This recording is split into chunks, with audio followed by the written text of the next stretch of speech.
hey, the current thing has just been delivered, utterly predictable that it would captivate everyone, right? It has been delivered by some force that wants us talking about it. Whether that is one rogue individual who felt that this needed to be delivered into the world, or something larger than one rogue individual who had a purpose in making the conversation divert to this, we don't know. But nonetheless, somebody wanted us talking about this, and we need to track what it is that that somebody hoped to accomplish. It may be narrow. It may have to do with Roe v. Wade. It may be that they were trying to change what the court was going to do, and that public pressure was to be exerted. But nonetheless, that is an important question.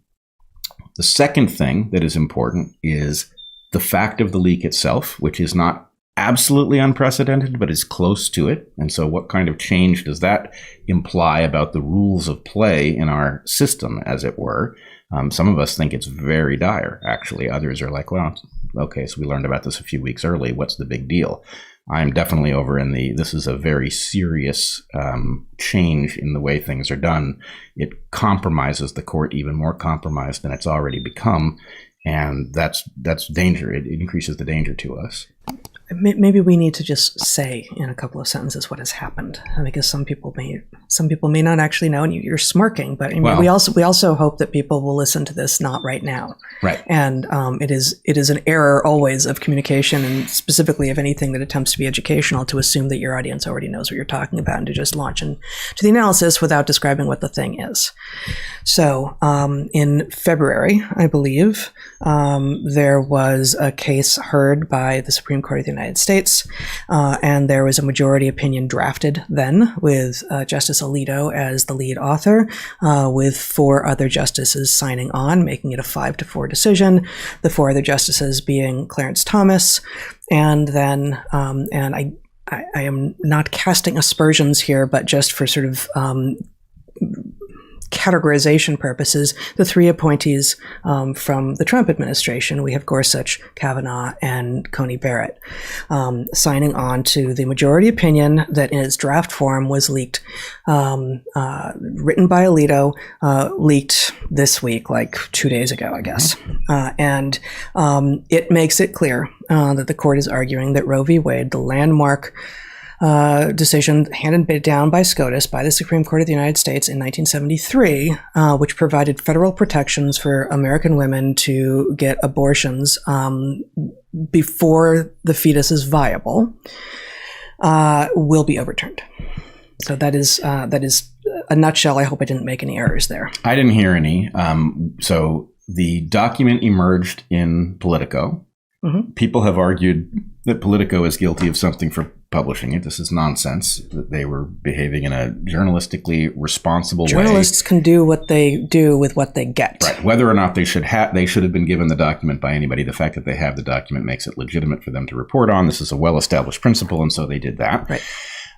But in any case, it emerged. And so what we have is kind of a snapshot of the majority opinion back on, I think, February 10th. Mm-hmm. Right? That's quite a while ago in, current thing time. So it is possible that and I should say it's a 9. I have it open here. I've not read all of it, but I've read some of it. It's a 98-page opinion, as you would expect. This is not a 2-page brief. This is a substantive document. A substantive document, mm-hmm. And most of the people who have intense opinions about it won't have read it. Mm-hmm. And I think that's a terrible mistake, because at least even just understanding what reasoning the court is deploying, the majority is deploying in presumably, we don't know that the court in May of 2022 is in the same place that it was in early February. It is not uncommon, I think, I'm not a legal scholar, I'm a biologist, but it is not uncommon for the back and forth over these things to cause some wobble. And this is part of the reason that the veil behind which the court functions is so important, is that the court is actually a deliberative body. And that deliberative body, if it is, just as Twitter is not an ideal place to discuss, religion, right? The court, if it has to do so in public, is not going to be in a position to explore arguments as fully as they need to in order to serve the public's interest. So anyway, that veil was breached. Somebody released this, which could mean, almost anything. It could be a justice. It could be a clerk. It could be that some state level actor tuned into communications and hijacked the thing and thought that creating chaos at the moment would be a good idea. We don't know. So before I say a little bit about just my position on abortion generally, you were framing a couple of things that you thought we need to keep track of. And I'm not sure they're actually things that I feel compelled to keep track of, but so far they were about who might have leaked it, and that was the second one. There's the purpose of the leak, whether there is something else that we are not paying attention to that we probably should at this moment. That's an important question. There's the fact of the leak. Doesn't matter what you think of the content. Doesn't matter what you think of the subject. Right? The fact of a leak is an important change in the way things function. It is, it's like the foul becoming an acceptable move, the intentional foul becoming an acceptable move in basketball, right? It changes the game.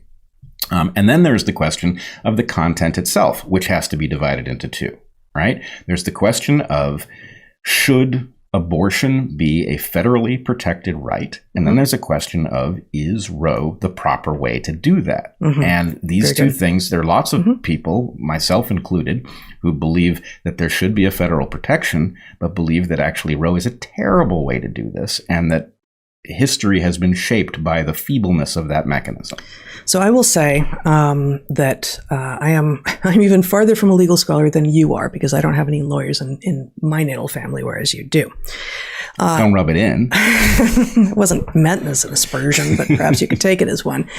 But I have talked to smart and beyond smart, beyond capable lawyers on both sides of this ideological divide, who have argued, lawyers who understand law well on both sides of this. They do think that abortion should be a federally protected right, or they do not believe it, who say, regardless of whether you think that the U.S. should end up with abortion having a federally protected right, that Roe should not stand, that it itself is not good law. And in fact, very quickly in the Alito document, the leaked document, he starts, and this is where I was skimming a lot, because he starts to make, on behalf of the 5 justices who are signing on to this, that argument, precisely that this was based in, it borrows from precedent in too many amendments. It seems inconsistent, and I'm sort of going to drop it there with regard to any legal analysis, because it's not my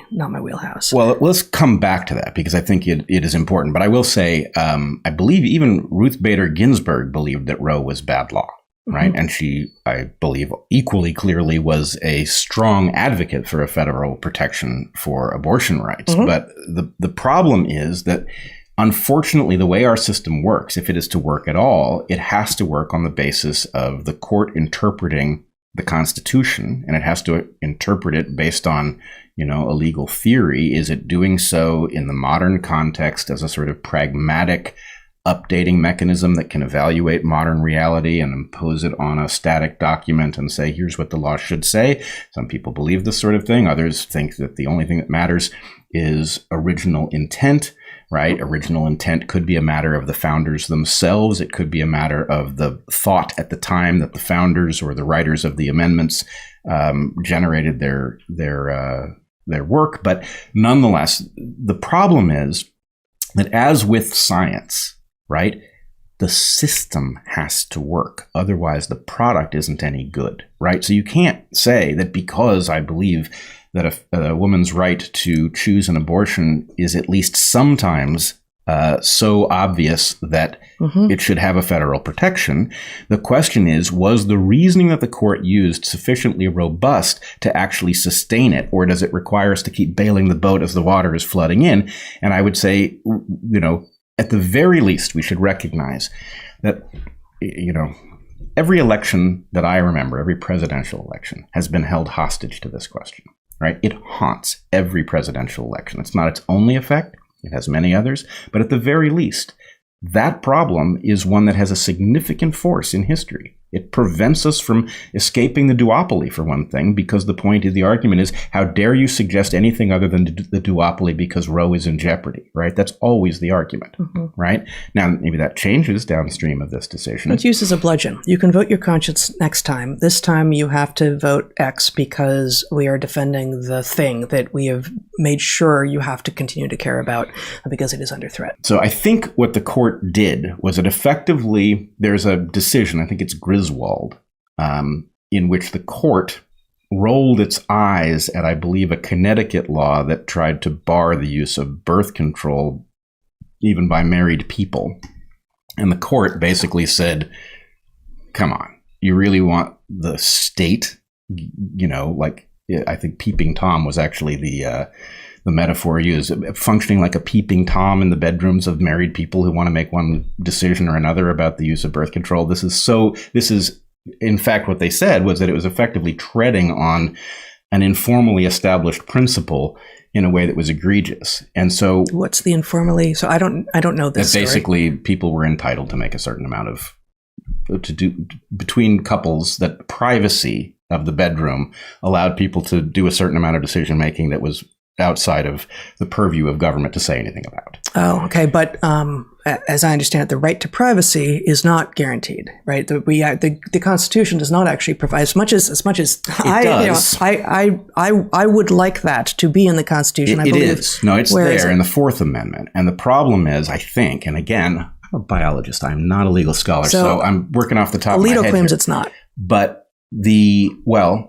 it is inferred from the Fourth Amendment. Right. But hold on, the place where Roe is built is the 14th Amendment, which invokes privacy as a subordinate of liberty, which is in the 14th Amendment. And so this is where you get into, hey, how robust is this law anyway? To protect abortion as a matter of privacy is dubious, whereas it could have been protected again in the 14th Amendment by the Equal Protection Clause, right? And so I think this was Ruth Bader Ginsburg's position, is that the 14th Amendment has a clause which guarantees equal protection under the law, and equal protection under the law is challenged by the notion that you could cross the border from, this is going to be an implausible example, but from California to Nevada, and, on one side of that border, a woman might be fully entitled to have an abortion, and on the other side of that border, a woman in the identical circumstance might be guilty of murder. And the question is that a violation of the right to equal protection under the law for these two women? I think that is the more robust logic that many people would have preferred. Boy, that seems to go right into the extraordinarily large rabbit warren that is states' rights arguments. Exactly. Which is another reason that this is so contentious, is that states' rights is simultaneously an important principle for real and also a mechanism for dodging good law, right? It is a kind of sabotage. And that tension won't disappear. That tension cannot be disappeared. That is a trade-off that is inherent in having a United States of America. Exactly. It is an inherent tension. And I would point out that that's not entirely a bad thing. That one of the things that trade-offs happen. Well, right? not only trade-offs happen. And tension is valuable. It's not. I will go one step further.